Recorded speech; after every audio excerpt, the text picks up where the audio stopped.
కానీ వీటన్నిటికంటే దరిద్రం, వీటన్నిటికంటే నికృష్టమైన మాట నిన్న రేవంత్ రెడ్డి గారు మాట్లాడినారు.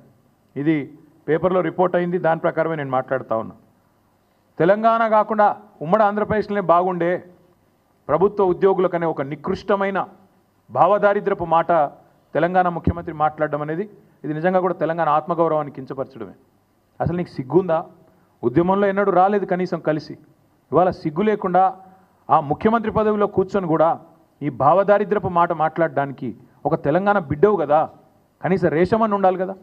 ఎక్కడున్న తెలంగాణ ఎక్కడ పోయిందండి? 10 ఏళ్లలో భారతదేశానికే ఆదర్శంగా నిలబడ్డ తెలంగాణను పట్టుకొని ఉమ్మడి ఆంధ్రప్రదేశ్లోనే బాగుండే పరిస్థితులను మాట్లాడడానికి నీకు మనసెట్లొచ్చింది? నీ రాష్ట్రాన్ని నువ్వే కించపరచడానికి నువ్వు ముఖ్యమంత్రి అనే ఇంగితం కూడా నీకు లేదా? ఆ మాత్రం సోయి కూడా లేదా అని బాధతో అడుగుతా ఉన్నా. ఒక ముఖ్యమంత్రి పదవిలో కూర్చున్నావు, అదృష్టవంతుడివి నువ్వు. ఎంత గొప్పగా మాట్లాడాలి నువ్వు నీ రాష్ట్రం గురించి, నీ ప్రభుత్వం గురించి కూడా గొప్పగా చెప్పుకోవద్దంటలేదు మేము.